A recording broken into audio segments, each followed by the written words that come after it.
Hey, Whiskey Ringers. I am thrilled to welcome back Impex Beverages as the Whiskey Ring Podcast presenting sponsor. Each month, we'll be talking about a new set of single casks, maybe feature a chosen distillery, or single cask from a chosen distillery. Listen for the mid-roll for more info on this month's offerings. And now, a brand new episode of the Whiskey Ring Podcast. Hey everyone, welcome to a new episode of the Whiskey Ring Podcast. Today, I'm thrilled to be joined by James Doherty of, and you will not get this unless you look up the pronunciation, Sliabh Liag Distillers in Donegal, Ireland. So James, welcome. Thank you, David. Well done, man. You got the pronunciation is a little difficult with that Sliabh Liag, but you nailed it. It's Gaelic. I will never look at it and be like, oh yeah, that's absolutely what it is. So I had to look it up a few times, and just to make sure I get it exactly right, is it simply Sliabh Liag, or is there a little extra flavor there that I heard? Sliabh Liag, yeah. Like, well, it's the Irish alphabet, I think, is only 18 characters long, so we don't have a J. We certainly don't have W, X, Y, and Z. I think we don't have a Q. So all of those kind of odd sounds are made ostensibly with a magical H. So you put a H next to a V and it becomes a V sound. BH is a V. Contextually, it changes, so it's just delibereately confusing. MH is a W, but not always. So it kind of is one of those funny ones. But so Sliabh is a mountain. That's what it literally is. Mountain is what it means, and it's the sleeve, as in the sleeve of your shirt. And Liag is there's a little inflection in there, is flagstones. So it's the mountain of flagstones. And in Old Irish would probably have been Sliabh Liag. There would have been an a in the middle, so for the of. Right. I heard you in response say it, and I heard the shl at the beginning as opposed to the hard as of sl. So yes, had to ask. No, it's all good. Well, we're going to talk a little bit about the culture of where you are too, and that'll bring up a little more about the Gaelic. But as we know, this podcast is about not asking the usual questions, with the exception of the origin story questions. So I'd love for you to just give us an intro to how Sliabh Liag came about. Surely, well, it's a long story in many ways, as most sort of Irishmen who have left the place. So my mum and dad left here in the 1960s, and I grew up in England, so that's why I have this accent, and I can't apologise enough. But it's who I am. I'm a product of a kind of English education, if you like, and an Irish cultural upbringing. The distillery, I've been very fortunate. I started off as a tea and coffee farmer in Central Africa. So I used to grow tea and coffee for a living, then left that, came back to the UK and almost fell into William Grant and Sons. So the owners of Glenfiddich, Balvenie, Hendrick's Gin, Sailor Jerry, Grant's Whiskey, and many other things. Great kind of business in terms of family owned, there for the long term. And they gave me a fantastic break. And I went through a number of sales roles, innovation roles, marketing roles, ended up on the board for a few years at just about the time that Grants bought Tullamore Dew. Left after a few years after that and joined Peroni, and I joined Foster's Beer in Australia and was going to move the whole family to Melbourne. And just as we joined Foster's, Sab Miller bought them. Miller Beer bought Foster's. And the guys there at Sab Miller said, well, look, we don't need you to run the international operation from Melbourne. We've already got that covered, but we'd like you to go to Hong Kong and open up Asia for Peroni, which not the toughest gig in the world, if I'm honest, selling stylish Italian beer to Asia. But anyway, I did that for a couple of years, but we'd already really, Moira and I had this desire to come back to Ireland. It was effectively our kind of place where we kind of felt most connected. Moira's from Zimbabwe, so she's from Bulawayo and Zim, and we kind of had to pick somewhere to put our roots down, and we, Ireland was kind of where we felt most connected. And we also had this kind of origin story that's linked to this illicit distilling heritage of Donegal. So Donegal has probably the richest illicit heritage in Ireland. If you go back to about 1815, there are maps that show the number of still seizures in this place in the far northwest of Ireland. It's like 5 times the next nearest county. So, either we were rubbish at hiding or everyone was doing it, or both maybe. And both my grandparents were illicit distillers, my grandfathers. So Moira had this notion one day, we were picking seaweed here many years before, had anyone at the time used seaweed in alcohol? And at the time, no one had. And we came back with this idea of Andouillem gin, which is a seaweed-based gin. We have 5 seaweeds in a gin that's super savory. Tells us it's really Moira's love letter from the Donegal coast. It's we talk about capturing Drioch na Farraga, which is the magic of the sea in Irish. So she had this notion, and I had this notion around Granddad's poaching recipe, which my gran bizarrely gave to me 6 weeks before she died. So I was an agriculture student, excuse me, and hitchhiked over to spend some time with her because she wasn't well. And she literally sat down, and at no point in my kind of, and I was very close to my gran, had she ever really talked about Granddad and his poaching making and stuff. But she just did. She just sat there one evening with me, telling me the stories of it. And she wrote out the recipe for me and then gave it to me. And I've got 72 first cousins, most of them in the US, actually. So most of them based around Cleveland, Ohio. And none of the others were given it. So she obviously felt there was a reason for handing it on. And so we came back with this idea that we could bring back these styles and this illicit style for Donegal, which was smoky, which we believe to be dry smoky, not the sort of Isla style. So it's much more sort of ashy, pipe smoke, campfirey, rather than oily TCP, that kind of taste. And we put those 2 ideas together and came back up sticks from Hong Kong in 2014. Today is the anniversary. So we came back 8 years ago. And since then we built a gin distillery originally, and got started making that. And the gins go very well. And then through lockdown, we crowdfunded in lockdown, and we've got a number of other sort of significant investors who are all drinks industry and people who I've met over my wanders around the world. And they've backed us to build a distillery in Ardra, which we crowdfunded in 2020. We started October 2020 building it, and through lockdown we built the whole thing. So it switched on October 21, and now we're sort of a year later. So we've got our first whiskies that are a year plus, and we've also got some small amounts of whiskey that we laid down before that we just made almost for fun. To test the recipes as much as anything, and to see, whether my gran had been stringing me a line, or whether she was genuine in the recipe idea. So, so that's kind of where we are now. We have a 500,000 litre pure alcohol whiskey distillery, grains in, so it's all grains in, making single malt and Irish pot still. We're dedicated to peated Irish whiskey, so we make nothing that's unpeated. So they're all true to Donegal. We make the gin up there. And actually, I finally got to make this. So this is Granddad's poaching recipe. Oh. So just because this is audio only, James is holding up a bottle of completely clear liquid that I mean, he could be bullshitting me right now. It could be anything, but I'm going to believe him that it's the grandfather's poutine recipe. Yeah. So, well, the only thing is, it can't be exactly, because the way he made it in a tiny sort of 5-gallon still, and our smallest still is 10,000 liters. So we've made it on a slightly more industrial scale, but it's peated single malt molasses, because he cheated. Technically, you're not supposed to do that, and then malted peated oats as well. So it has this amazing kind of coffee-like citrus overlay to it. It's lovely. So we'll get that out in the new year, but at the moment the real focus is on the Silkies, which are the whiskies that we blend and have got to about 40 countries of the world. Sorry, that's a very long introduction, David. Sorry. No, all good, all good. The more detail, the better. We love nerdiness and really geeking out on this podcast. And okay.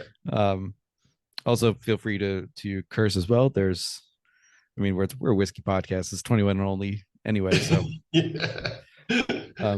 But before we go on to the other ones, I got to ask on the poutine recipe. I'm assuming you can't put out the poutine, like you said, with a molasses base in there or molasses addition in there. So, but is there some kind of product line? Like, for example, in the US, we've got the distilled spirit specialty category, which basically, if Yes. you don't fit into anything else, you go in there. So, is there something similar in Ireland where you could put out the quote unquote exact recipe? Yeah, so we could certainly could market it as a spirit drink, which is I think is the catch-all category. The other thing is that the technical file, so the geographic descriptor that kind of specifies, like what bourbon is or what Scotch whiskey or what Irish whiskey is. The technical file actually is for Irish poaching.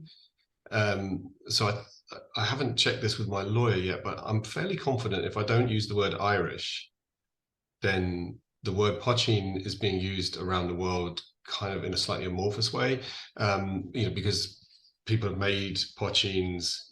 Poaching was made because it means little pot. If you use "een" as a sound on the end of anything, is the diminutive. So like Roisin as a girl's name is Little Rose. And my mum is Roisha, and so her, my daughter is Rosie, but in Irish she'd be Roisin. And so poaching is pot, which is the still, and then "een" is it's a little pot because it was made up, in the hills and what have you. So, but this French, not the French, but the Welsh make it, Scots made it. I think they've made the Australian guys of Irish heritage are making it. So the word poaching, I think, in terms of protection, is probably lost. But the words Irish poaching have a specific definition, which is probably relevant, is accurate in terms of what was currently being made at the time the file was written.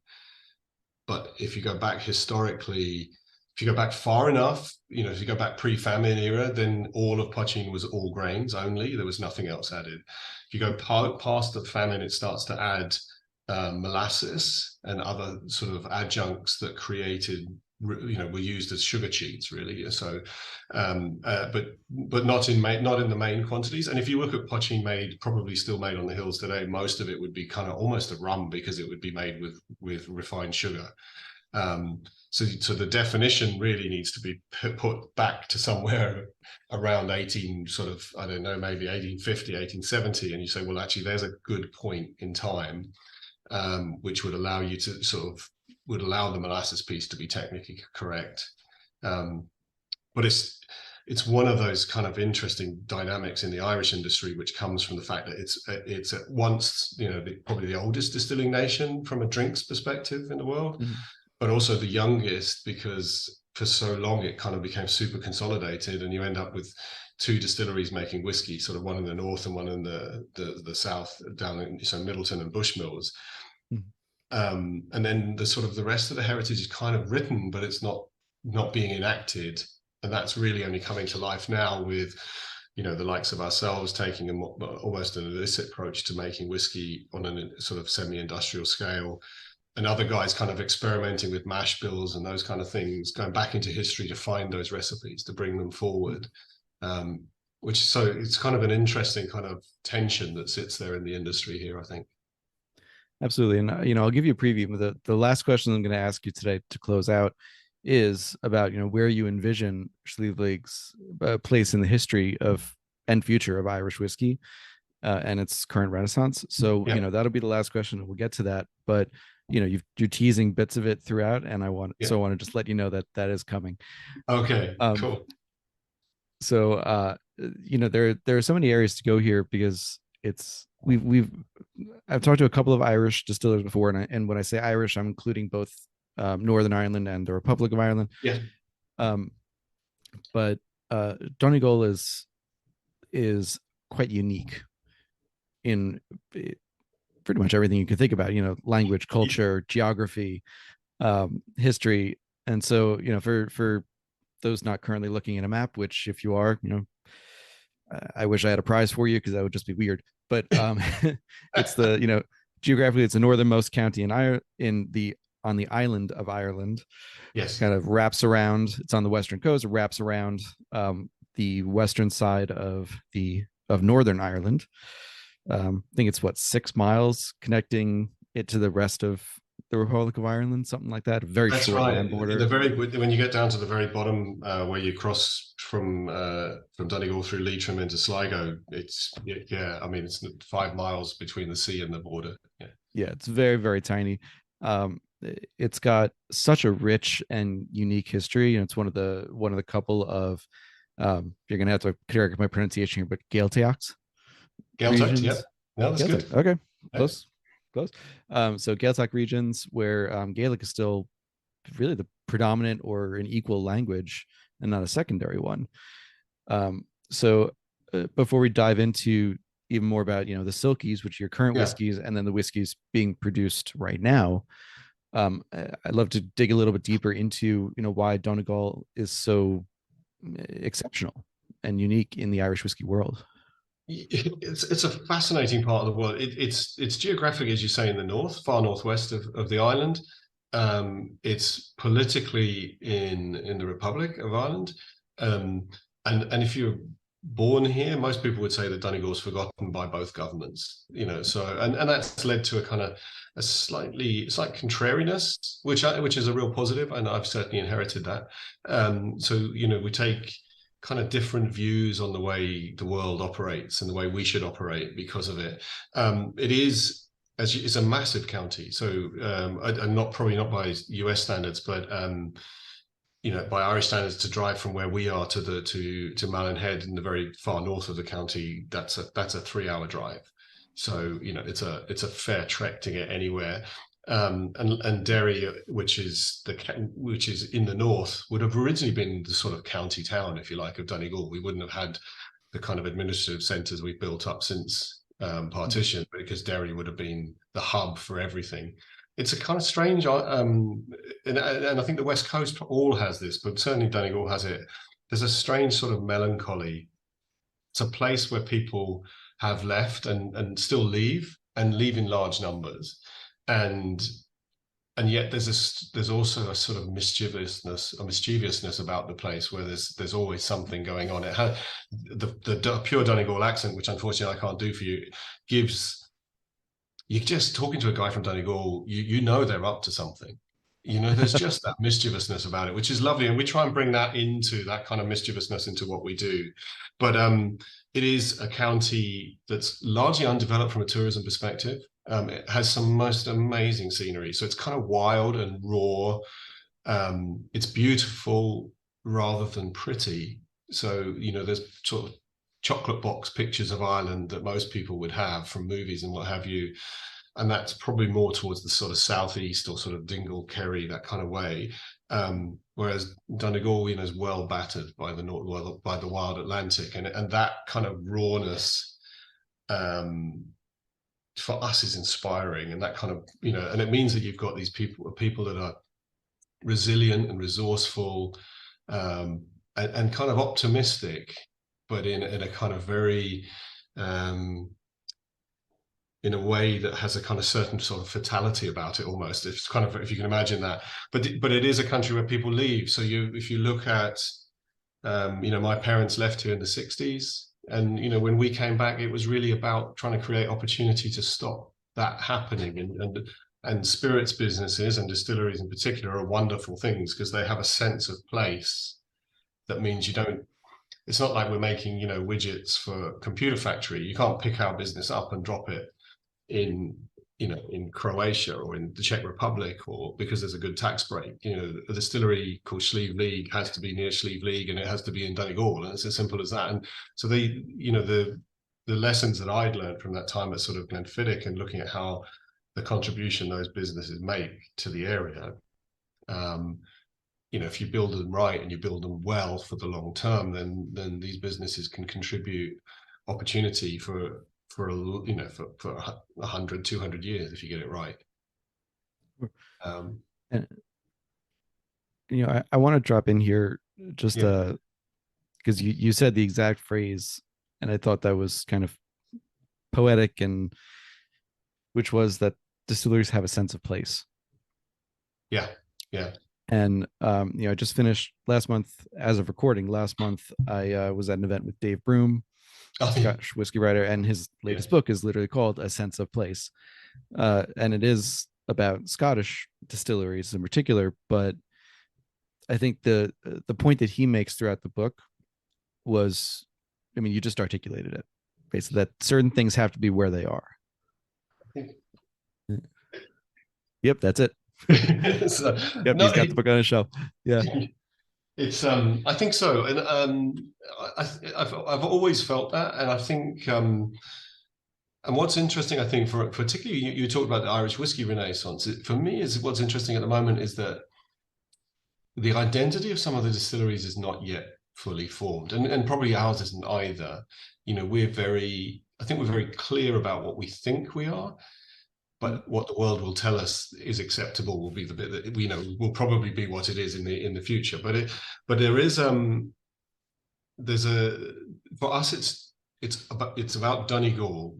You know, Donegal in Irish means or Donegal is the fort of the stranger, and that's because it's been settled not just by Celts, but by Vikings, by Pictish, by the Spanish, you know, from the Spanish Armada. So there's this kind of melting pot of kind of cultures and things that have fitted into what is the Donegal Gaeltacht, you know, which is a sort of a culture that's, as I said, resilient, resourceful, rich in lore and heritage and sort of folk tales, and has a language that's incredibly rich and very visual. And so all of those things kind of feed into uh, sense of place. And it's kind of interesting because I think you struggle with, if you say terroir, it's a very functional thing for me. Terroir is all about, you know, it's you know, as a farmer particularly, as you know, that's what I started as. You know, it's about soils, it's about the chemical analysis, it's about the sun, it's about, you know, you can, all of the things that go contribute into that area are very specific. Whereas that sense of place is a kind of almost a cultural terroir, if that makes sense. You know, a sort of a sense of the people and it's the influence the people have on a space that gives it its identity. And we talk about being Shanachie. The Shanachie is an Irish word for a storyteller, but it was the storyteller who in Game of Thrones was the guy that was always informing on what should happen. And, you know, they're the keepers of the history and they weave into that kind of fact, you know, they weave into that myth and kind of legends and a bit of mischief and whatever. And that keeps the sort of oral history of a place alive. And I think Donegal is a place that has that in spades. And I think so we're kind of clear that the terroir is not terroir specifically. It's much more a sense of place that comes from the culture of the people, the language, the climate, and those other sort of functional pieces. But it's the influence of the people on it that matters in this case, or for me anyway. Yeah, and just to dovetail that with portions of Dave's book, and I should say Dave uh should be coming on the podcast in a couple of episodes, which will be quite exciting to talk about the Oh, book and his history. yeah. But yes, in researching about Sliabh Liag and also reading Dave's book, your both the area and the distillery itself kind of reminded me most of two in Scotland, just to make the comparison. One Yeah. being you know, Orkney and the Orcadians up there Mm-hmm. being part of Scotland, but effectively, you know, they're Viking. They're not Scottish. They're not Pictish. They're nothing like that. It's a completely Yeah. different culture, even though it's politically part of it and geographically fairly nearby. Um, so in that one, and then the second one, I think was uh, the representation of Clynelish and Brora on the East Okay. Coast. Yeah. And I say that because he used those as representations of you know, the oh, I'm blanking on the word now, the uh I'm blanking on the formal word, but the formal the forcible removals of Oh yeah. people from the inland The- to yeah, to the coasts. And in that, you know, the people took their traditions yeah. and their language and such, and of course things had to change. They were fishers instead of farmers, and that was sometimes successful, sometimes not, but always forced. And it struck me that both of those kinds of scenarios, both the Orkney and the Brora Clynelish area, could apply to Donegal as well, as just this very politically separate kind of area, you know, forgotten by both governments, as you say. Mm. It's got its own culture, history, a language that is elsewhere, but also, as you said, you can pick it out if Yes. you know what you're looking for. So it just fascinated me. It made me want to learn more about the county itself, the history in the area. Um, yeah, It's so I just I wanted to put hadn't those in. thought that. No, it's interesting. I hadn't thought about Brora Klein Leash, that kind of parallel. I'll have to give that a bit of thought. But it is, I suppose, because because if you like, Brand Island is so strong.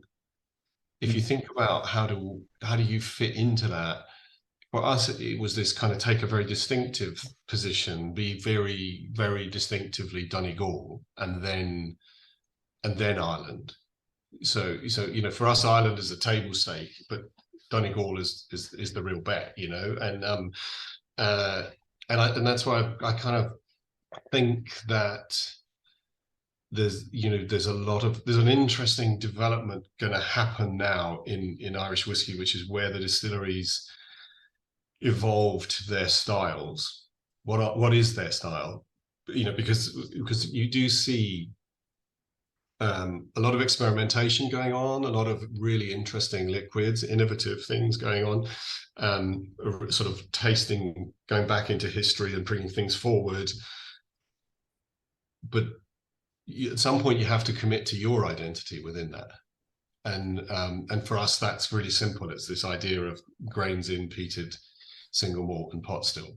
That's it. And that will, I think it will be challenging, and I think there will be lots of people that will not like what we make, and that's fine.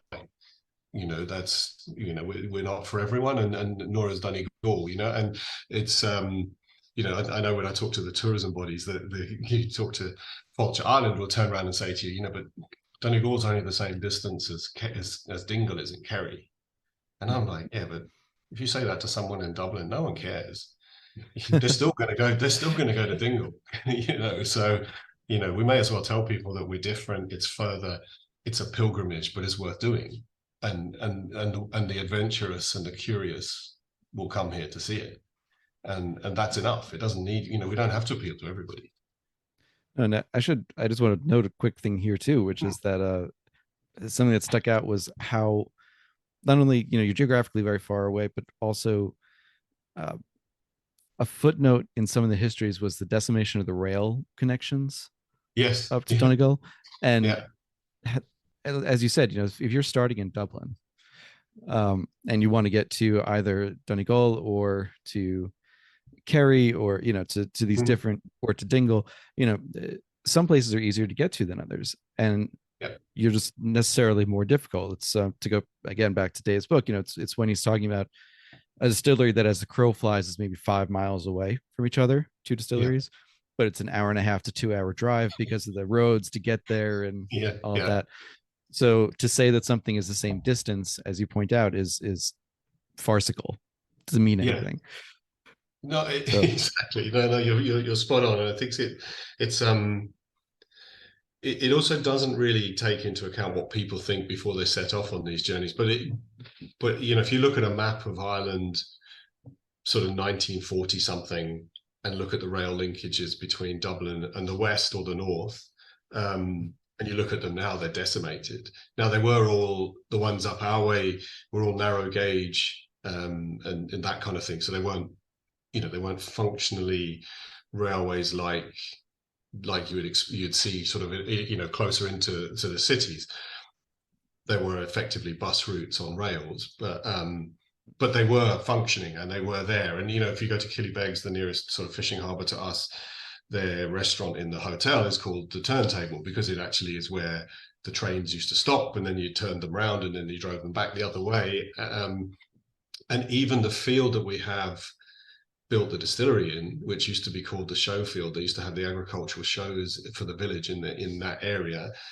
It used to have, and sadly it's fallen down now and been rebuilt, replaced by a big agricultural shed. But it had a little red shed, which I tried to buy because I just wanted to preserve it because it was beautiful in a very arcane kind of way. But it had a fuel tank underneath it because it was where the local hotel kept their Rolls Royce. And so when the well heeled from Dublin came to the railhead, which was in Glenties, they would send the car up to pick them up and bring them down to stay at the Nesbitt Arms Hotel, which you can see the distillery from there. But unfortunately, that's all gone because there isn't there isn't an infrastructure now. So, the nearest station to us is Sligo or Derry. Both of those are 2 hours drive away. Oof.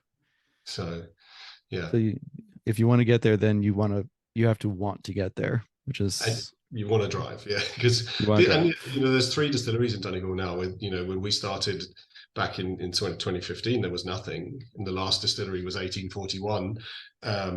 But now you've got us, and then in the north of the county there's a distillery called Bueliok, with much smaller, a proper cottage kind of, I suppose, is Killowen sized. And Mike was superb distiller up there doing some really adventurous things. And then between the two of us, there's the Crawley distillery, where they've taken the old doll factory. It used to make Crawley dolls that were famous around the world, and they've turned that into a distillery using some old cognac stills.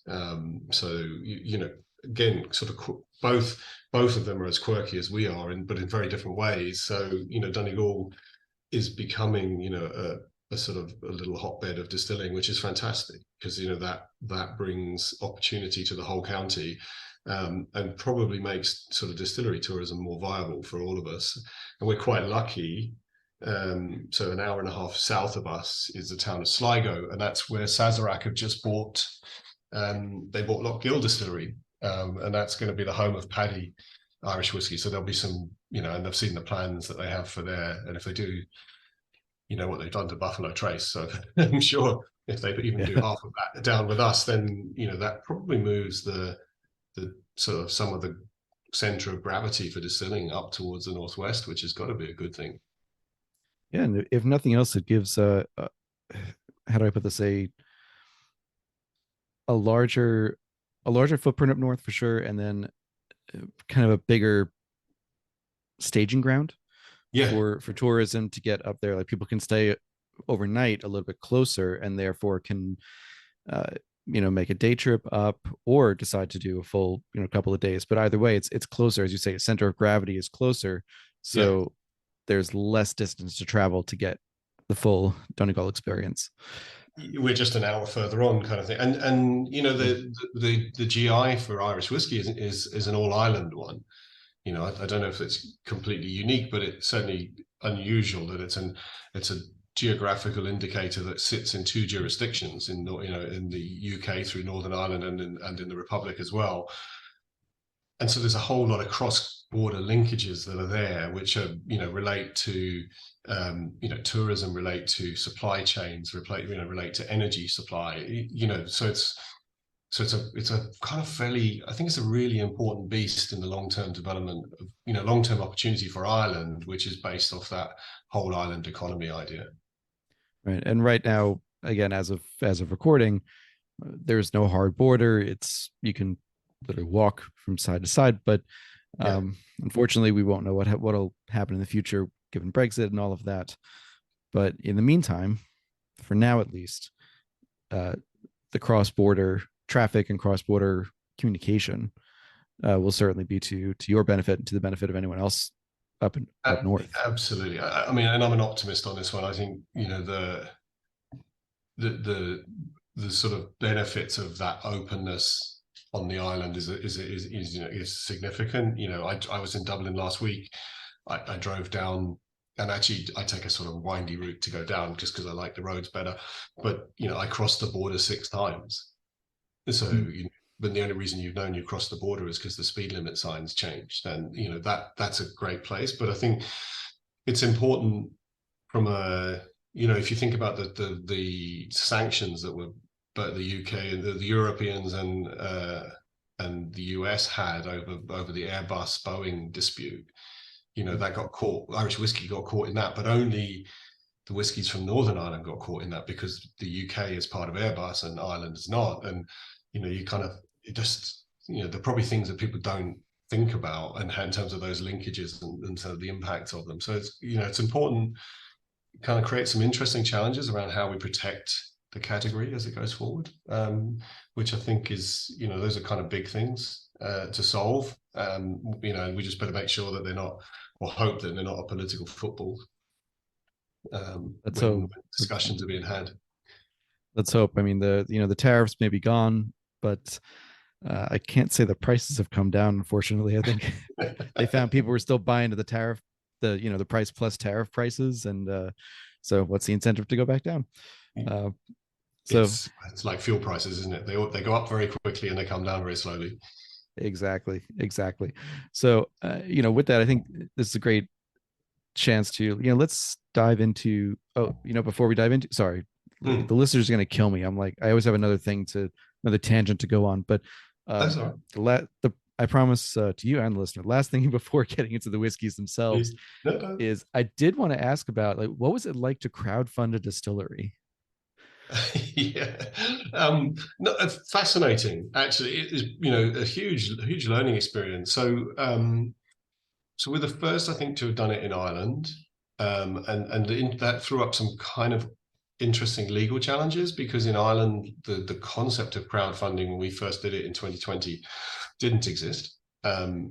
So that was interesting because we couldn't say sign up to our crowdfunding here. We could say you can find information on our crowdfunding here. And then people would go to that and that would take you to a UK site and then they could log on and register and what have you. And also there was a kind of weird well, I suppose maybe just to back out a little bit is we started by building as much as we could with our own money. And we built the gin distillery and the operation there and we got started. And we've kind of tried to do it that way. So we do something. I was listening to one of your other podcasts actually where there was, I can't remember who said they have a phrase, BAM, and bring another million. Oh, yeah. Oh, Driftless Land. Yeah, that was the last one. Yeah.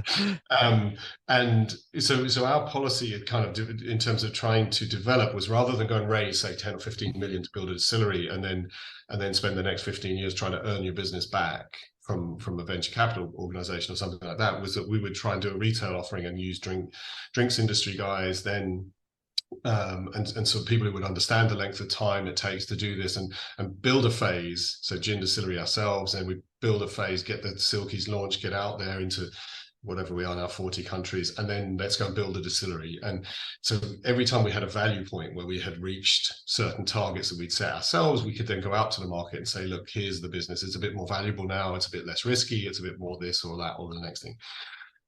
And the crowdfunding was really what we saw as two things. One was probably getting towards the end of being able to do a retail only fundraising, which was sort of not looking to institutions for money.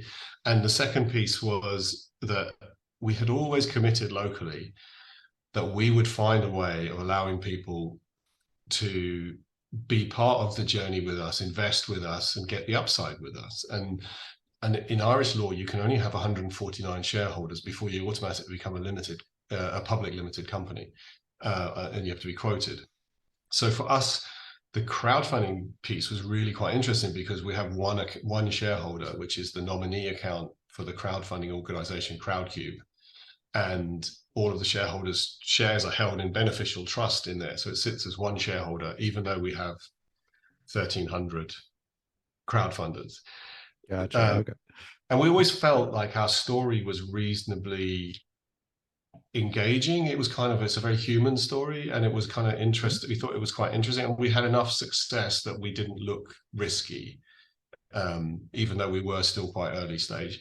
And there was, I suppose, I was never prepared for how much work is involved in the crowdfunding piece because you're communicating. If you think about shareholder communications, you're now communicating to a much bigger group and more often, but also the actual process, you do a whole load of pre-work, which no one sees. Then it goes live. And when it goes live, it's like, it's like the Kentucky Derby, someone lifts the gates open and then people kind of rip in. And then you've got all your information on there, and there's questions coming on everything and anything, so there's people asking about strategy, about your financing, who you are, why you're doing it, and getting into very great detail about, kind of how we're structured financially, what that looks like. And we had committed to ourselves that we would make sure that no answer took more than 4 hours. So that even in the night, so we were taking turns sort of checking the questions in the night, and we got this kind of responding in a very open and very open, very transparent, and very kind of in the moment. We didn't spend a lot of time sitting there thinking about exactly what the message should be. We just kind of answered the question. And I think that the community responded superbly well to that. And then once people started investing, I have to tell you, the clock becomes addictive, because you can hear this thing keeps, you can see who's looking, you can see how many you're converting, and what have you. And it's just, I suppose it's hugely humbling to think that people really kind of liked our story and wanted to be part of it. And we obviously enjoyed it, because we've done it again this year, and again hit, beat the targets we set ourselves. And you're expanding that community, and these guys and girls are all kind of ambassadors. So it's not just that they're invested in the distillery, they're telling people they've invested in the distillery, and they're buying the brands in a bar. And yeah, it's kind of incredible, really. But I wouldn't underestimate. I mean, if I was saying to another distiller, I'd probably say be prepared for the amount of work, because it is significant, because your investor base is now so broad, and you've got massively different levels of kind of understanding and interest, and you've got to manage all of that all the time. It's fascinating. I'm sure there are ones in the US that I haven't heard of yet, but I never seen that up front, the idea that it was crowdfunded and it was out there. And so I had to ask about that. No, there's a few in the UK that have done it very successfully. So, and it was really the UK ones that gave us confidence. And then, David, it was the first year of lockdown. So, COVID was there, the whole world was locked down. And my gut feel, and actually one of the other investors is a non-exec, we're very cautious about it, because it's a very public fail if it goes wrong. And the question in your head is who's investing in the middle of a pandemic? And the reality actually was that people were at home and actually had quite large disposable, the incomes, although incomes were reduced, people weren't out and spending. So people probably felt a little bit more confident, and they knew it would pass, and they were looking for positive things to do. And so the distillery was kind of a positive story in that world at that time. I think the world is a lot more uncertain now, so it's probably a tougher environment to do it again now, I would suggest. I can't imagine you're wrong on that. Sadly, yeah, I think I'm certain. Yeah. Yeah. So, with that, let's jump right into the whiskeys. Super. So, right now, you started distilling on your own stills a little over a year ago. So that's, it's been laid down. It's just resting, waiting for good things to happen. But you do have the brand out now, the Silky. Yeah. And I think to your statements earlier about, this mysteriousness and mischievousness almost of Donegal, the Silky is what I kind of interpreted as almost a mermaid-like figure, right out of the classic Hans Christian Andersen, not the Disney version of the Little Mermaid. But it's very mysterious, almost siren-y kind of figure. So, how did the Silky come about, and why the Silky as brand? Okay, well, so because I think when we look at the way I kind of think about the world is in a sort of spirits world is that we were very clear that anything that we made ourselves would physically in the distillery from soup to nuts would be named after the distillery, and anything that wasn't going to be named after the distillery. So we were very clear that we wanted to develop a brand that would allow us to sort of take people on a journey into smoky Irish whiskey, which is not a kind of mainstream idea, or certainly wasn't. I think there are now 40 out there, but it wasn't a mainstream idea when we started in 2015. There was Connemara and pretty much nothing else. And we wanted to do it in the blended category rather than in single malts, because we wanted it to be accessible, and we wanted it to be consumed, and that people would drink it, they would talk about it, and it would also prepare the way for the whiskies that will come from the Ardra distillery in time. So that's really kind of the thinking behind it. We use everything we do generally. We talk about reclaiming the distilling heritage of Donegal. That's our thing, and then we do that through making things that are beautiful, like Donegal, not necessarily pretty. So, you know, we love soft drinking spirits. So I love hard spirits that drink soft. So we look for a soft texture in everything. So these are blended to be soft. Our gins are distilled to be soft, and our whiskies are really, really soft, and even the poitín. So even at sort of 78%, you can carry big alcohol if the whiskies are intrinsically soft, or if your spirits are intrinsically soft. So we look for that. And I don't think that's common, if I'm honest. We try and tell a story. So it's all about telling a story of Donegal, and celebrating Donegal, whether it's the people, the place, the culture, the folklore, in this case, the Silkie or Selkie, which is the mermaid legend of the west coast of Ireland, generally told as a seal. And the legend, for those that haven't heard it, is she comes ashore as a seal, and she sheds her sealskin coat, and then it turns into a beautiful woman. A fisherman falls in love with a fisherman. They have they settle and they have a family, but the call of the sea is too much, and she has to go back. And the fishermen locally would say that, you know, when you go out in your boat, when the seals follow the boat, it's because they're checking on their loved ones. So that's the story, but it is essentially the Viking mermaid legend that was brought here. You know, so if you come from, as you say, Hans Christian Andersen, but then if you go down, you have Selkies or Kelpies, they can be called either. Coming down the coast of Scotland, they become Silkies or Selkies on the west coast of Ireland, and it got all the way to Nova Scotia. So I remember having a conversation with the buyer in Nova Scotia, and I was like, well, a Silkie is, and he was like, it's okay, they got here too, don't worry. we've got that story. So that's where the Silkie comes from. The whiskies are all sourced, so they're blended by me to my recipe, but they're using Great Northern whiskies. So Great Northern Distillery in Dundalk, superb operation. They produce probably 22 different styles that you can tap into, probably 6 or 7 different styles of spirit, and then multiple cask variations on that to try and create different things.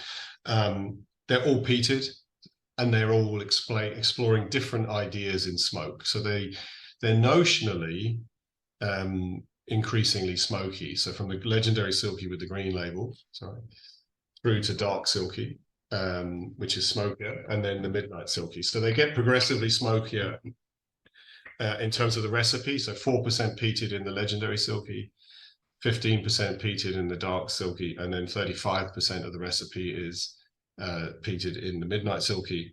But actually, they kind of explore different ideas in smoke. So they're more like cousins than brothers, if that makes sense.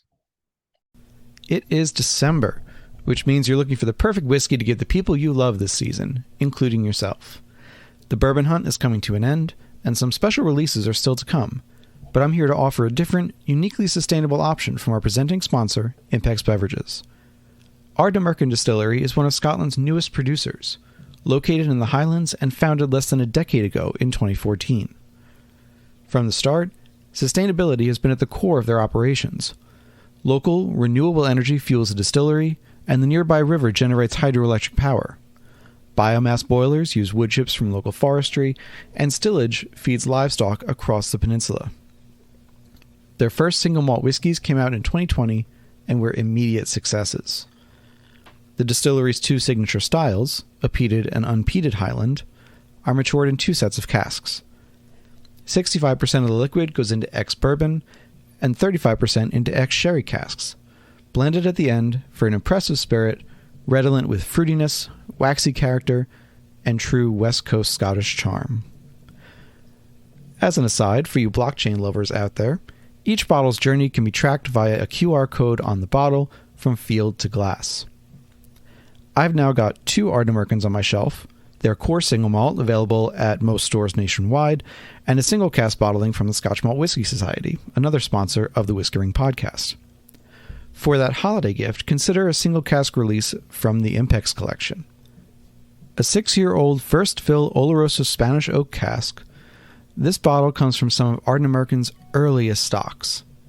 Only 300 bottles are available from cask number 86P, bottled at a hefty 58.2% ABV.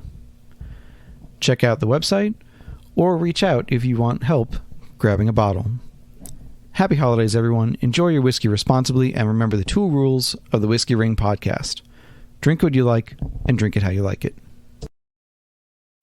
Hey, Whiskey Ringers. I hope you've been taking advantage of that podcast-only code for the Scotch Malt Whiskey Society. They've got around 20 bottlings coming out each month, and there's never a shortage of new things to explore. For the holiday season, December, January, we've got even more bottles than usual available to try and available to buy. If you are a US-based listener, there are at least 12 casks just for this month's release, plus additional ones coming out. If you are a UK listener or an EU listener, there are over 30, a ridiculous number of bottles that you can try and get your hands on. Remember to use code WRP at checkout to get 25% off your annual membership. And when you get that special bottle, post a picture on Instagram, Twitter, Facebook, and tag us at Whiskey in My Wedding Ring, Whiskey Ring Podcast, and hashtag Whiskey Ring to let us know you've got that great bottle in hand. Yeah. I was fortunate to try the Midnight Silky, and it was really an experience. I mean, there were certain aspects of it that had what I would call a classic Irish whiskey, highly generalized term, but a classic Irish whiskey of those orchard fruits, bright, sweet, citrusy, a lot of apple in there. But at the same time, the smoke was undeniable. It wasn't. It was by no means overpowering. And as you're saying, this was the smokiest of the 3. It didn't taste peaty to me, and so really separating the peat from the smoke idea, it more than anything else, I came away feeling like it had its own identity. It was a very clear identity for it. And so I'm curious to kind of go backward now and try the other 2. It's really interesting what you said there, because I suppose what I set out to achieve is pretty much what you've said, which is really quite spooky. With Midnight Silky, so the first 2, the Legendary Silky and the Dark Silky, are blends. Absolutely. So they're 70-30 blends. So 70% grain whiskey, 30% single malt. In the Legendary, which we won't taste now, but it's the grain whiskey is half and half rechar casks, which give you some esters, and virgin oak, which gives you sort of real intense sweetness and oak and spice and color. And then the single malts that are in there we use double distilled single malt in sherry oak, triple distilled in bourbon casks, and triple distilled peated in bourbon casks. So that makes up the sort of Legendary Silky. Dark Silky starts to bridge styles between Ireland and the New World, brackets the US, and your styles. So we have so this one is now triple distilled peated, 15% of the blend, double distilled unpeated in sherry is 15% of the blend, and then the grain whiskey, 70%, is all virgin oak. So it's got this kind of salted caramel sweetness overlaid with a kind of pipe tobacco aroma to it. And I think about smoke as a flavor rather than peat. I think peat is, as a term, and I've used it a lot already today, which I should apologize for, but peat as a word for me is owned by Scotland. We don't even talk about it. We don't cut peat here. We cut the same stuff, but we call it turf. And for me with Silkies, it's about exploring the idea of smoke as a flavor, and I try to go look for balance. I was very lucky to have spent time at William Grant's doing work on innovation with David Stewart, the malt master. And David Stewart, is the malt master for Balvenie. He was the malt master for Glenfiddich. His touch is so deft, and I wouldn't ever profess to have anything like his kind of skill, but we wanted to try and make these all have a kind of core pieces that you should get are softness, then in Legendary, you should get soft, salted, sort of buttered popcorn, sort of fresh green apples, and just a merest hint of smoke at the end. Just catches you unawares, but it should in a pleasant way. So it should surprise you. The dark silky, on the other hand, is now soft, salted caramel, baked apples, and then it has this big pipe tobacco aroma over the top. And it reminds me of my granddad's pipe. That's why it tastes the way it does. I used to suck on his pipe as a little boy and wander around the house like I was the big man. And I can taste that sweet, tobacco-y, apple-y taste. That's why it is. And then in Midnight, we wanted to explore a slightly different version of it. So this is now a single malt, technically, but we don't refer to it as a single malt. So it still says that it's a blend. And that's because I think if you use the word single malt, everyone assumes you made it in your distillery. And we didn't want to mislead people on that. So we were very clear. It's like a blend of single malts. They're all from Great Northern. You don't have the grain whiskey, which is all that round belly of sweetness to hang your flavors on. So you have in this one, what we do is we use Cabernet Sauvignon casks, which gives you a kind of toffee apple sweetness, that red toffee apple, and then you crunch inside into a red apple kind of sweetness. That's it's got that.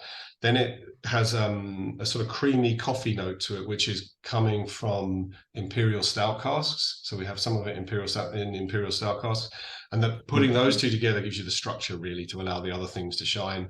Then we have the triple distilled peated that's in a bourbon cask, and then we have some Oloroso sherry, which gives you the sweetness, the spice, the Christmassiness, and then we have some Oloroso sherry that we gratuitously finished in virgin oak, but that adds a bit of bitterness to it, which is quite nice, and but also gives us a bit of color because all of the silkies are natural color and non-chill filter. They're non-chill filter because I can't afford a chill filtration unit, if I'm honest, but that's another story. But the natural color was, for us, it was important, and we kind of have shied away from using sort of small batch language and things like that. You know, they're as good as we can make them every single time. We are looking for consistency, so I don't like the safety blanket of or the safety net, sorry, of small batch, which allows you to have a little bit of variability in it. So we try and avoid that. And yeah, I mean they've gone down really well. They're all double gold winners in San Francisco, which is always kind of cool. You can dine out on that for a little while. Dark Silky was the category champion Irish whiskey 2021, and I'm hoping that they all have this kind of, they're true to Irish whiskey, but they show you a dimension of Irish whiskey that perhaps isn't on the market at the moment, and they pave the way for our whiskies, which are from our draw, which will be more smoky, not more peated, but more smoky, and still have that same softness, balance, and sweetness. But some of that we'll only know once we tip it out of those barrels. It's the greatest mystery of whiskey is you can taste it along the way, but until it's done, yes, you don't know what you're getting. So I wanted to pull out, I was looking down as I was hearing you describe the flavors that you wanted to get out of these whiskeys. I pulled out my my tasting notes, which you'll see kind of here. So comprehensive by the look of it. I try. I never want to look back at my tasting notes and be like, but what did I really think about this? So the night, so just going through, and I want to take the time to read these because I think it's not for my own edification, it's to show how much it lined up with what you're saying. So the nose, I said it was striking with bright orchard fruit, especially peach and nectarines, but also a not so subtle smoke, kind of like if you were in a really large orchard and a far off part of that orchard were on fire. Okay. And apples freshly pressed, classic Irish, but stronger. So a firmer, and this part of this I'm sure comes from the non-chill filtered, but just more fattier. The palate goes into a rich Irish malt with a delicate smoke on the back palate and the upper palate, evoking kind of the lightest style of peat. I thought it compared to more of a heathery smoke Hmm. that you might get, as opposed to, as you put it, I think before we started recording, as opposed to the Isla style, or Yeah. um, or maybe a Highland style in Scotland would be appropriate comparison. Yeah. Dark chocolate, a bit of stout. There's a perfumey element, leading to kind of Yeah. a dry and astringent, peppery mouthfeel that turns chewable. Remarkably rich at 92 proof, 46% rather. Um, Incense smoke, a chocolate malted lacquer on the tongue, but especially on the back half of the tongue. It really just kind of dried there like a shell. Yeah. And then in the finish, the chocolate becomes cookie like a home. I described it as a homemade Oreo in a way, Okay. like a that really dry, like a chocolate shortbread, maybe something like Yeah. that. Just a bit of stout flavor. You know, there's no fermentation from the stout, and a long jowl filling finish. And you know, that review will, now that it's out there, it'll also be posted when this interview goes live. Yeah. But it fit very much with what you were saying in terms of, I think the only thing that was missing from my notes was, you mentioned the red fruit, Yeah. but for me, a nectarine in particular can Yeah. go No, kind of I on the get where you're border. coming from. Yep. Yeah, so that stone fruit element there. Yeah, I'm always And hesitant with chocolate. I sometimes think it tastes like it has there's a kind of cheap chocolate.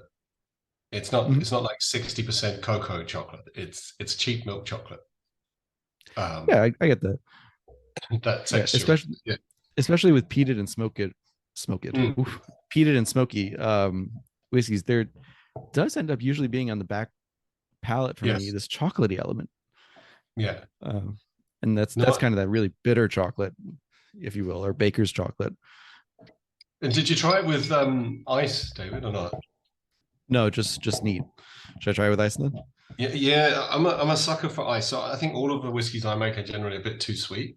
But I drink most things for pleasure. If I'm writing tasting notes, I add water and I'll sit properly savor it. But for pleasure, I drink in a tall glass with lots of ice. So I'm looking for cold, not dilution. But for me, what's quite interesting with smoky whiskeys, when you add ice, they become really earthy, um, and in a really good way, and that it kind of has a sort of different dimension to it. And certainly, even over here, sort of talking to the sort of whiskey community over here, the cask strength versions of these with ice, you get this profound change from smoke to earth, and it's just like it's a bit of a mind stuff, really, but it's really cool. So I kind of, whenever I talk to anyone else, I always say, look, give it a whirl with ice, you might be surprised. So, because most people say no. A guy from Belfast was in the distillery with me the other day, and I said, "Look, I love it with ice." And he said, "No, you must never touch ice." And I went, "But why not?" And he said, "Well, look what it did to the Titanic." So,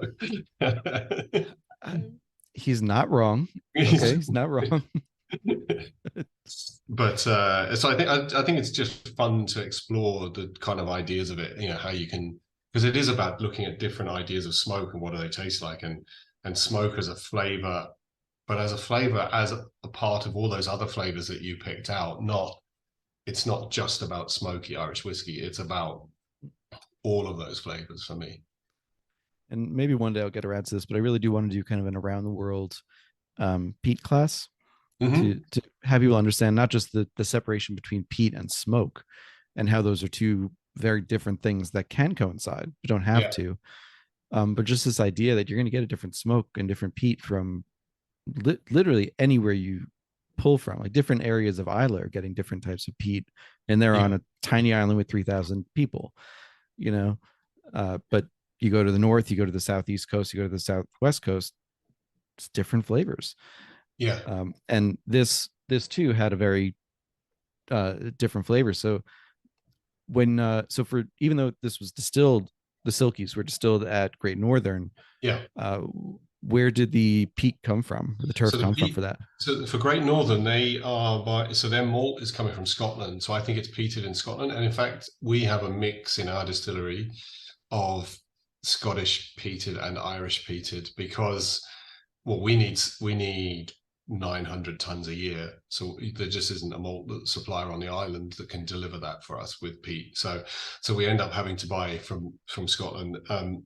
What we've and Great Northern, we no different. So this is Scottish peat. What we've identified, and I think Great Northern have got it, is that the additional distillation of triple distilling, takes you from 55 parts per million to 20, 22 on the spirit, something like that.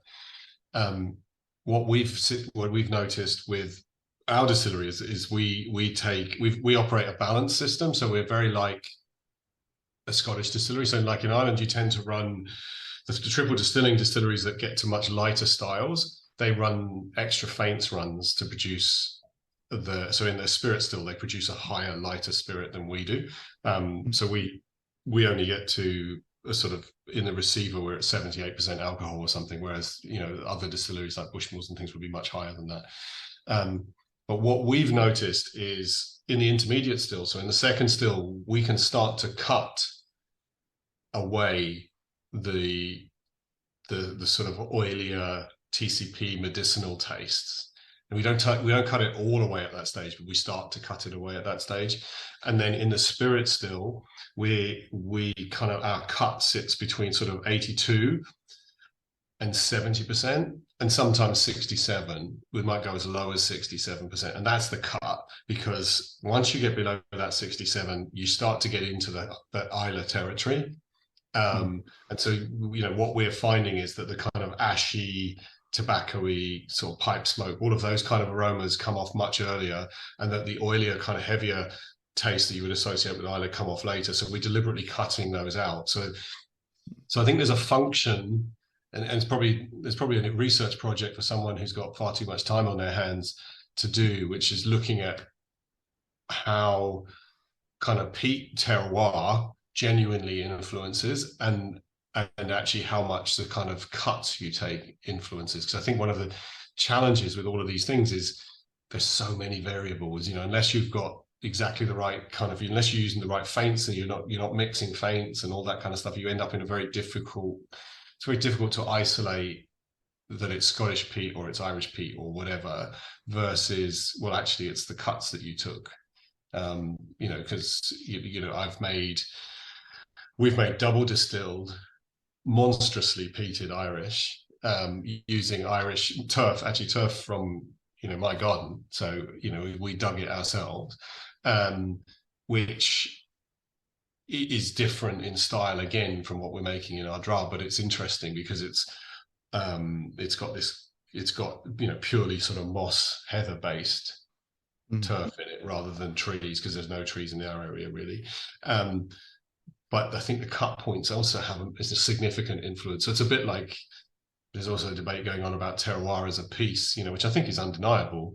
Whether it's the most significant piece is another question. And, once you start looking at heritage grains and things like that, that, some of the grains that are no longer grown for yield, because they're too low, actually probably had more, maybe had more of an impact from a flavor perspective than terroir at a field level. So I think that all of these things are interesting. It's just how do you do it and isolate it? And actually, is it that important? Is that the be all and end all? And I understand the debates that are going on around it, but I do wonder. I think the impacts of those things are all undeniable.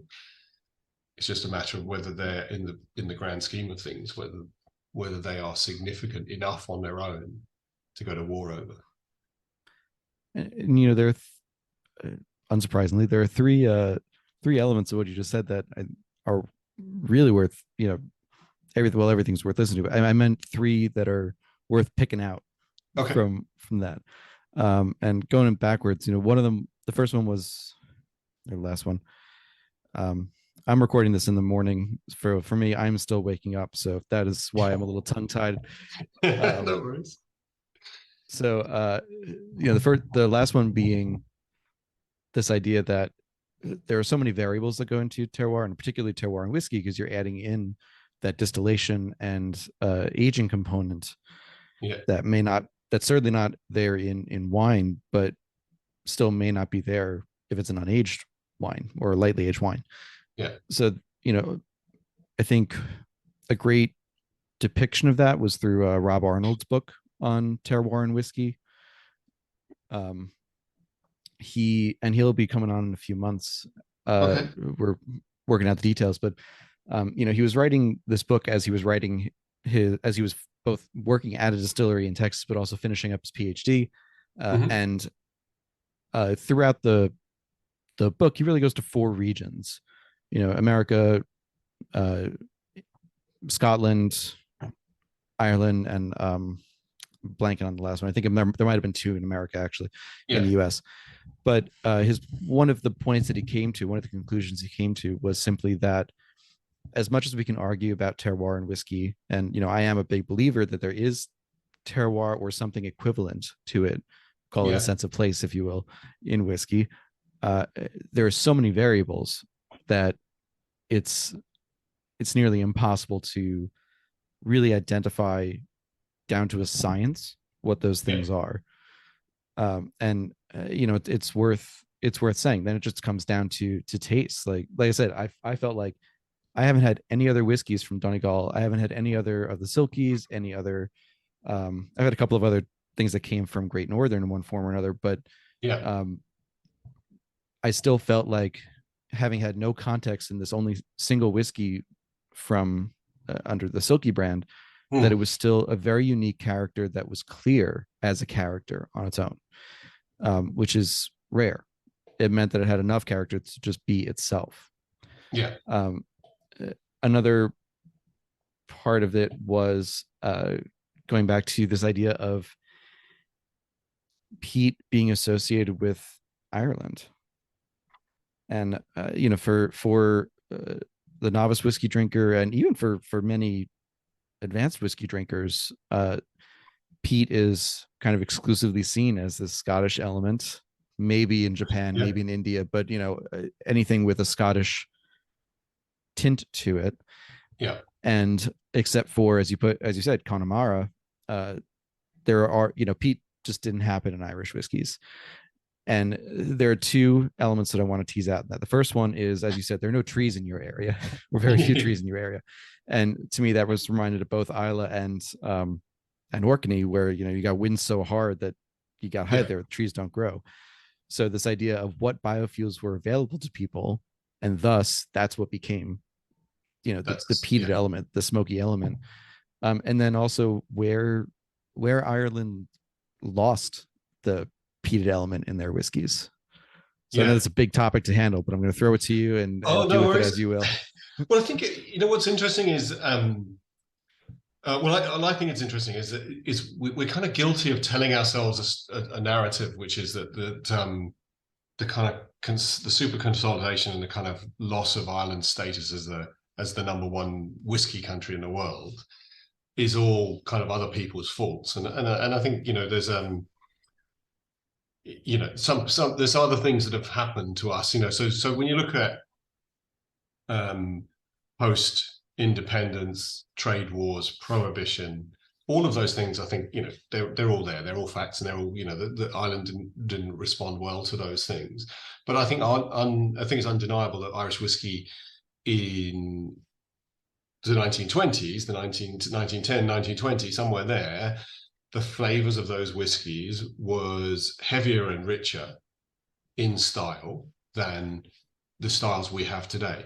And I don't think that's arguable. I think that's the reality, which is because it was pot still in the main. So the North was producing single malt, and and the South, if you want to be sort of make some big sweeping statements, the top half of the country was producing single malts and generally peated, and the bottom half of the country was producing pot still in huge quantities. And pot still is not really a product of a tax regime change, which is what most people say, and the documentation. It was actually there from a very, very long time before that, where it was obviously put in because people liked the taste of it. And so that goes right back to sort of pre-famine. So all of that, I think, is fine. I think what's then happened, for me anyway, is that sort of post-prohibition, we have the Second World War. And what happens at that point is you've got Irish whiskey, you've got Scotch whiskey, being the drink, for me, the drink of the officer classes, and Irish whiskey being the drink of the ratings. And you have all of those American soldiers that came over here and served over here. As, the GIs were all based in the UK as either as pilots or as soldiers that were going off to D-Day or whatever. And they were exposed to Scotch whiskey in a much heavier way than they were exposed to Irish. And when they went back, they took that style with them. That's what they took. And whether that was predominantly peated or not, probably, but it was a style that was generally lighter because they were using column stills at a time when Ireland had refused them. And so you've got this style of whiskey that people went back after the war and said, this is one, the aspirational drink. This is the drink of the officers are drinking, and two, is that it's a style that they all got accustomed to over a period of 4 or 5 years and then went home with. What you then have with Irish whiskey today is really a product of a counterpoint to those brands like Johnny Walker, Chivas Regal, all of these things that were, have become monsters. And I take single malts out of it because I know it's as old as me, but as a category, but it's a relatively new phenomenon. That's my one claim to youth, I guess. But so this, if you, late '60s onwards is when single malts took off. So if you think about that blended category, the Irish whiskey was in trouble. It consolidated even further, and it started to produce styles of whiskey that competed with Scotches because they were different. And this idea of triple distilled, twice as smooth, sweet, smooth, easy, all of that, I think, is an evolution as a response to where Scotch was post Second World War. Now, whether there's no science to that, that's my ample gut feel. So, what you have then is, the style of Irish whiskey we all drink today, which saved the industry, frankly, is a style that is ultimately from the 60s onwards, from the sort of late 50s onwards, that when the super consolidation happened, because it was all about how do we keep this industry alive, and the families that owned Powers and Jameson and what have you got together to save the industry, and kind of write themselves out of history almost, so, but they did it for the good of the industry. But what you then got is this style that becomes dominant, which is lighter and easier, and that's become what people have accepted. And it's in the EU, there's the definition of traditionality is about what's being used and has been used for the last 40 years. So is Irish whiskey in its current guise traditional? And the answer to that is absolutely yes. Is it historically correct in terms of historical accuracy? The answer is undoubtedly no. When the files are written, the technical files were written a few years ago to say, what's the style of Irish whiskey that we make? It's been written from that context. Thank God for Connemara, because if Connemara hadn't existed, it would have been written as it's never peated, which would never have been right. But Connemara existed, so it had to be accommodated. So that's fine, that's good. But you've got this work that's going on now, which is saying, look, the definition is correct for kind of modern tradition, and we need to accommodate all of these things that are historically traditional, that guys like us, and David Armstrong at Radaman, the distilleries, Bowen, who've got these massive projects on different mash bills, all want to go back to come forward. So, how do we do that and protect the integrity of the category? And it's really important that we protect the integrity of the category, because if it's a free for all, you lose everything. Everybody, if you stand for everything, you stand for nothing. So we've got to stand for certain things, and we need to get that right now. That gets us to a position where the definition is kind of widely accepted, understood, and brings Irish whiskey to a heartland that includes where it is currently, but is also broader and richer because it brings in all of those historical flavors as well. Sorry, I got on my soapbox and I don't know if I've answered your question. No, I believe you have. And thinking back, I believe you have. I think the one more to dig a little bit deeper into is that idea of pardon me, that idea of recreating that style. And as you put it, if Connemara hadn't existed, I have a feeling you're absolutely right. If it didn't exist at the time of writing the regulations, peat would not have been included as a recognizable or allowable facet.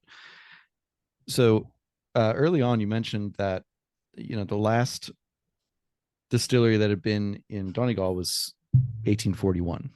Yeah. So, in addition to kind of the wider island-wide uh, consolidation over from pre-famine Yeah. to the 60s, the 1960s, of consolidation, distilleries going out of business and just losing that character, that regional character, over that 100 and let's say century and a half, just for ease, that century and a half period. These other regions of Ireland, again, island wide, not political, but geographical, had varying degrees of, we can find this old bottle and taste it, and we can kind of get a character of it. And even to, post World War II, but pre-consolidation Midleton, you can find the Powers from that era, Jameson from that era. It's difficult, but you can find it.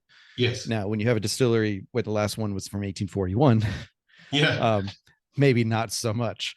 So in doing that and trying to recreate and revive this Donegal very regional local style, what kind of benchmarks did you have to go off of to create that?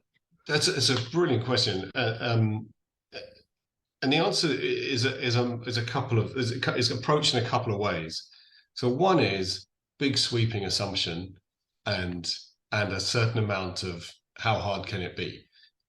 So I have a piece of it is been in the industry long enough to absorb bits of information along the way that say that it's inconceivable to me that whiskies in this area weren't peated. And if you and so therefore we should only do peated. And that's also driven by a belief that in Scotch there's a concept of regionality, which was largely imposed by the classic malts, and can be done because you had one owner who had multiple distilleries across the island that needed a way to compete with Glenfiddich, Glenlivet, Macallan, and didn't have a singular brand that could do it. So it played into discovery, exploring, curiosity space, and single malt in a category kind of way, which is genius in terms of its idea. But it also brought a language to the industry, which is quite clever, quite helpful. And everybody has kind of rode in behind ultimately, whether it's because the consumers adopted it first or the trade did, I'm not sure, but it's there. The interesting thing for me in Ireland is that there's a piece where the taxman legislates that on the number of stills you have, and that's a defining moment. In Scotland, they legislated against the size of your stills, so you end up with lots of stills. And more flavor variation because they're all smaller and more different shapes. And in Ireland, you end up with bigger stills with less flavor variation. So we kind of know those things. So I've then said, I believe this is what an Irish whiskey from Donegal would be peated. It would be strongly peated, and it will be challenging, and it won't be liked by everyone. But I love soft whiskies, and I'm from Donegal, so it's going to be soft. And I think it would be rich and sweet and elegant with smoke as a flavor. And so I know enough about how whiskey's made to develop the kind of cask recipe that delivers the sweet and rich. And I know enough about distilling to be able to create a smoky but not oily. And I know enough about the way I want it to taste. So that's what I want. And I'm going to make something I like.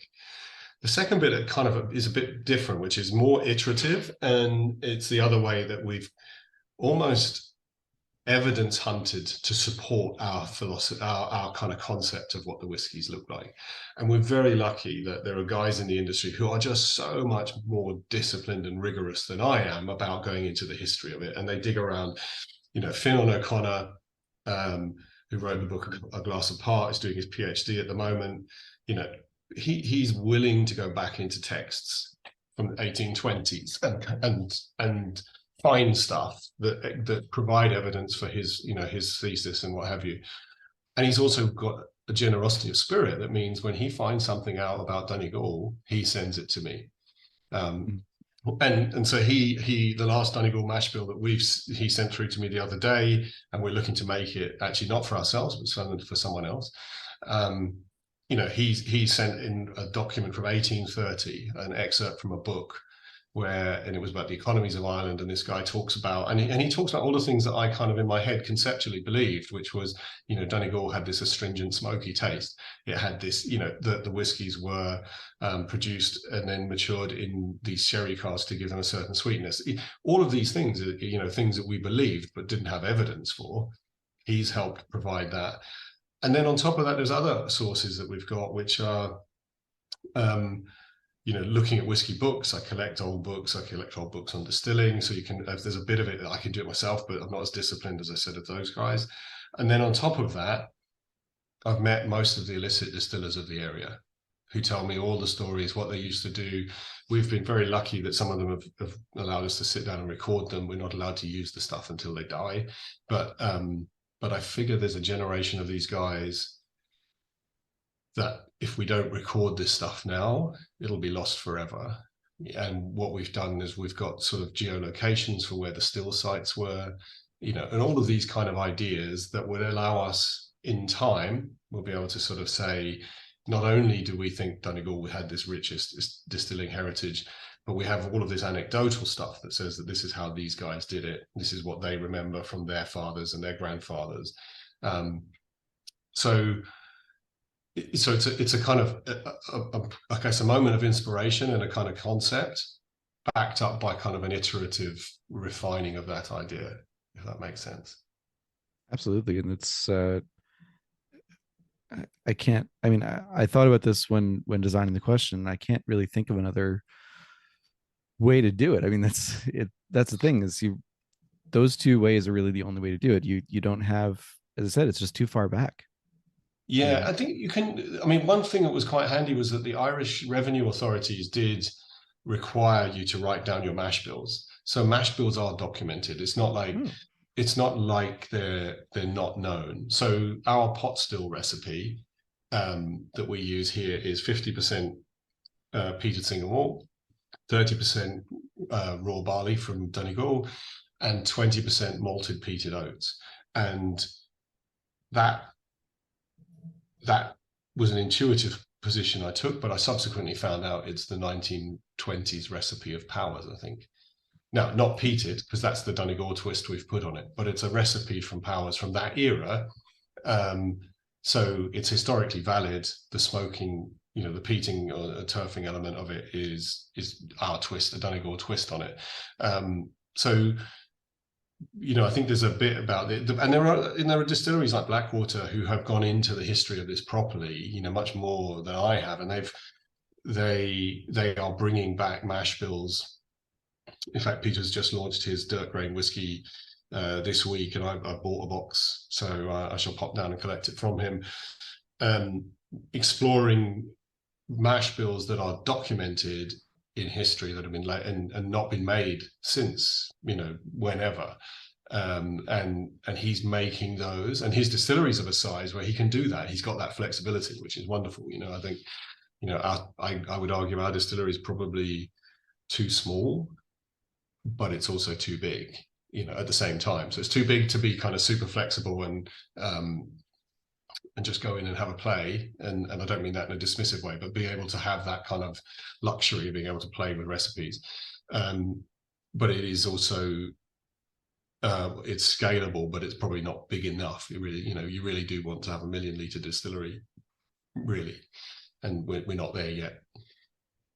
But so I think if you look at Boan, they've gone back and they've picked up those recipes and they're making it. Peter's picked up those recipes and making it. And and so they're coming at it from a sort of more intellectualized position, I guess, if that's fair. Yeah, absolutely. I totally get what you mean. And there are parallels to a couple of projects here in the US that I've thought about. the Rose and Rye project is the biggest one that I can think about. Laura Patrizio, who's I think also working on her PhD, and she's Right. really digging into the history of Pennsylvania rye and Mm-hmm. going through old newspaper records, old books, and it's to me it's something I wish that I could spend my life just digging into that stuff. I come from a I at one point thought I was going to be a professor Right. studying medieval history, uh, of all Wow. things oak usage, uh, Okay. and in the late Middle Ages in East Anglia. So never thought the oak would have a connection, but there we go. Yeah. Uh, but to me, because of that, it's fascinating to read people like Laura, like Fiona O'Connor, as you Yeah. wrote, to read his book, and Rob Arnold as well, and just see the different ways that they're approaching this. So just as a time check, I know we are at the top of the hour and a half or Yeah. so. Do you have a couple more minutes that I Of could? course, man. No worries. Yeah. Yeah. Okay. It's good. It's Sunday. Um, We're good. okay. Fair enough. That'll be good for my bosses to hear too, because when I said I was oh, Jesus Christ, distilling in the morning, talking in the morning, they'll be like, okay, it wasn't on a work day. That's fine. So, No, that's good. so yeah. There's football on as well. We'll catch that later. Oh, very true, very true. Well, the US is out, but I mean, I wasn't watching it them anyway. They played Uh, well. so they did, they did. So, the I just wanted to run a couple of technical Yeah. questions by you, which are so you've got your own distillate now. Yes. What does your aging and your maturation space look like?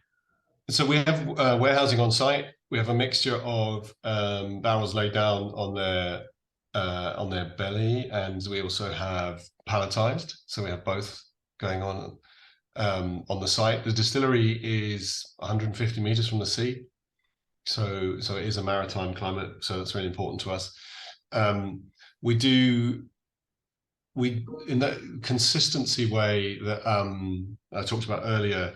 We actually use a Solera vat at the beginning of the process rather than at the end. So we make so our mash tun is a 2-ton mash. It's not a mash tun, we just have a cooker, but we have a 2-ton mash, 10,000 liter fermenters, a 10,000 liter wash still with an external heater that is actually it's modeled on, in terms of the heat exchangers and stuff, and modeled on Baconis. The guys were super supportive when we were picking for sites, and no one, because we're grains in, you can't really use, you can't use steam coils or radiators inside the still, so we wanted external heating. Mhm.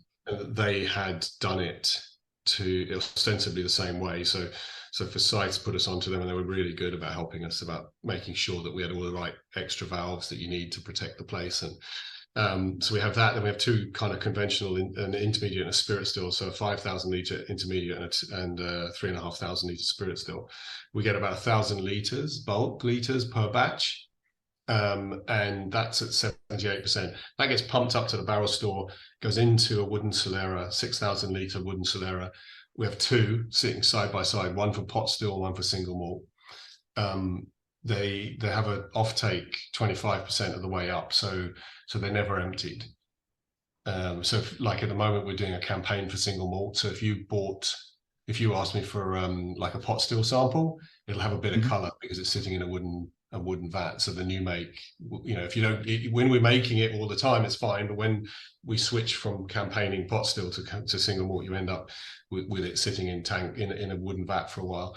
And the idea behind that is that we can iron out the differences between the two batch, so we can take 6 batches at a time, then mix Mhm. together, so we get this kind of consistency going through the operation, and then hopefully, in 100 years' time, some of the original spirit is still in those wooden vats. So we have a Solera there, and we have a mix then of,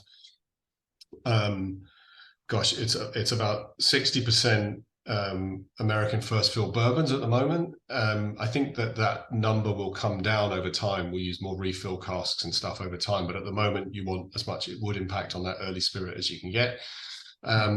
We have 35% of the mix is Oloroso sherry.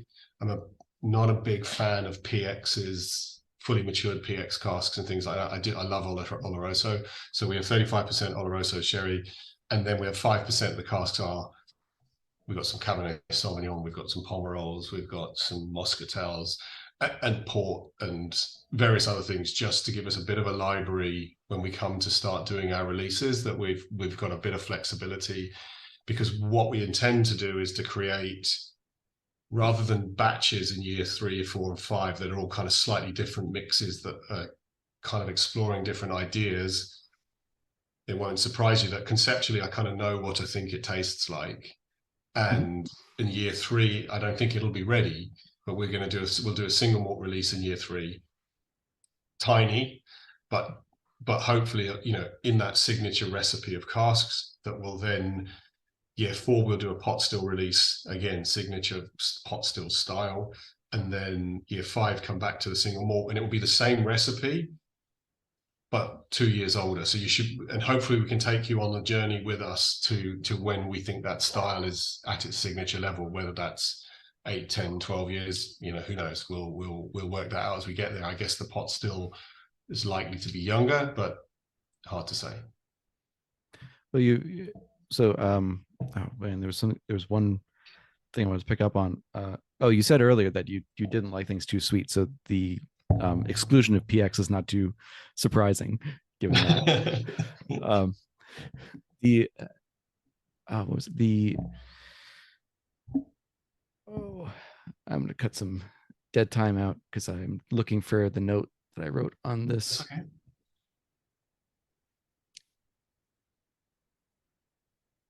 Oh, okay. This is what it was.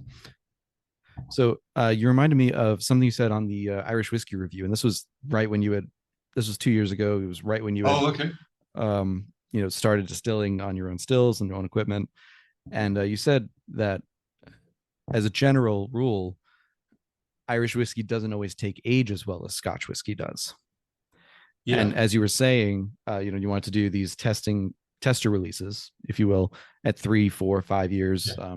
Maybe it goes 8, 10, 12, but it seemed, as you said, conceptually, it seems like they'll probably be ready at the younger side of that, like maybe 6 years or so, as opposed to the 10 or 12. Yeah, I think that's right. I think because we start with an inherently more refined spirit, that triple distillation, and I'm not saying that as a judgment on the other ones. I'm just saying, a double distilled, you've got a richer profile, probably because it's got more going on, but it's also it's less refined, so it takes to knock the edges off it takes a bit of time.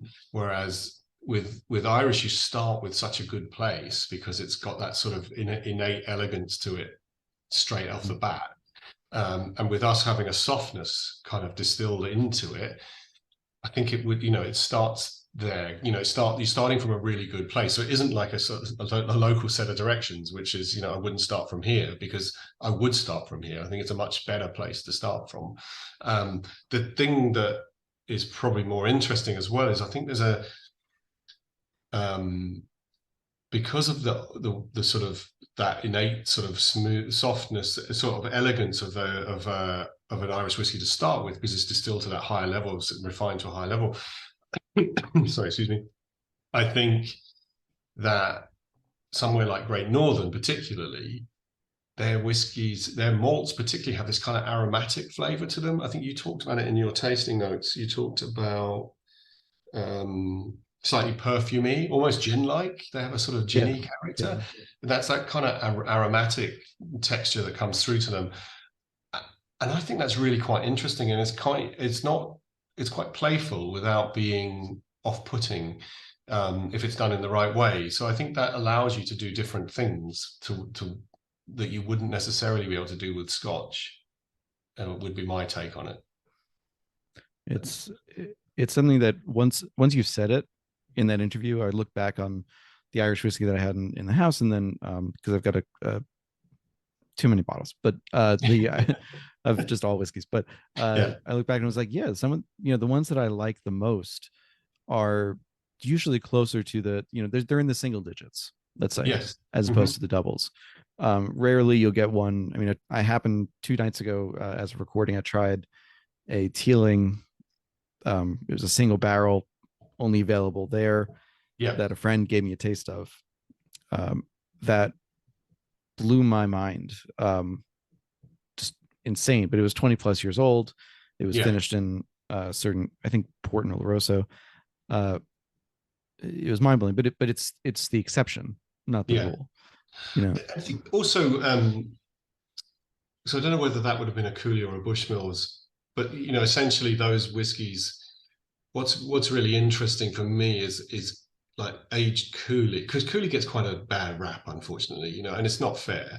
Um, but the aged Coolies, sort of when they've been looked after well and they've been casked well, can be exceptional.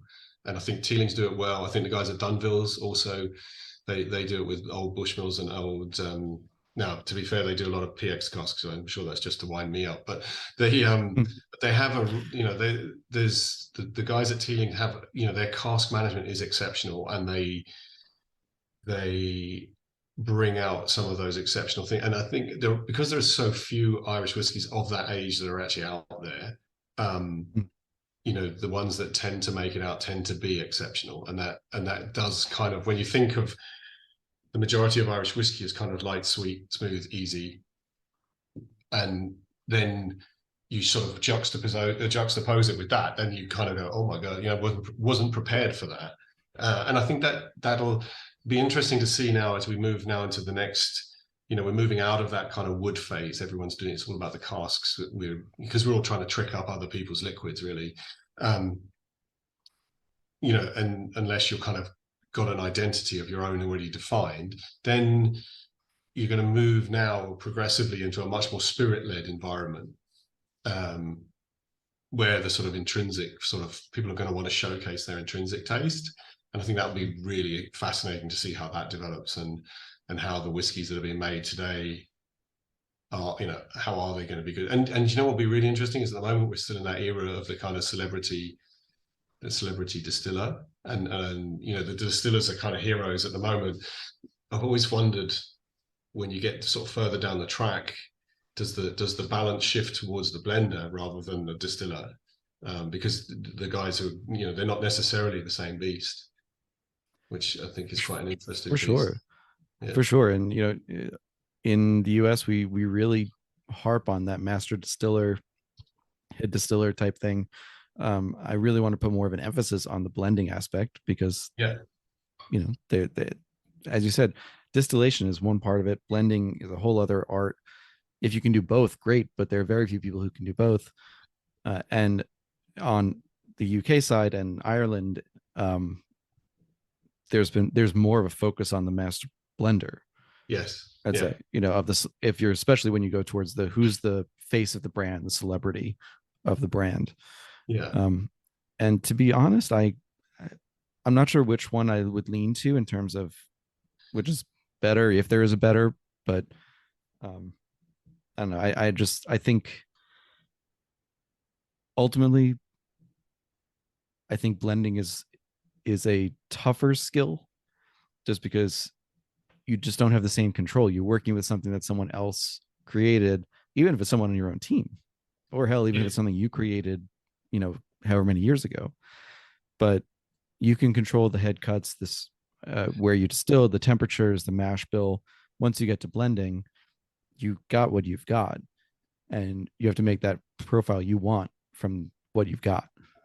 Yeah, and it's a bit like, I wonder whether, and maybe this is a poor analogy, but like a virtuoso violinist, good distiller is a good, is like a virtuoso something, like violinist or oboe player or whatever, but the conductor plays the orchestra. Mm-hmm. He doesn't. Yeah, I think the conductor, he or she does not play. They do play an instrument, and maybe 2, 3, 4 of them, but actually they play everything that's in front of them, rather than, and that requires a different skill set. And that's, I suppose at the moment we're in such an unusual place for an industry, that is so desperately young, really, and finding its feet. So we don't have, and we talked about regionality in Scotch. We don't have a company that's going to impose that rule. So we're going to have a very organic, probably chaotic evolution to some form of regionality that may have something to do with history, may not. may have something to do with the tourism trails that are here. I don't know. I just think it'll be fascinating to see. And unfortunately, it'll be 35 years probably before it all kind of really grounds out. Hopefully, I'm still here, maybe looking a bit more like Santa Claus at that stage. But we'll see. I mean, does the IWA, the Irish Whiskey Association, cover? Is it geographically based or politically based? Like in terms of, No, it's a does it whole cover island body. whole island? It is whole Yeah. island. Okay. Yeah.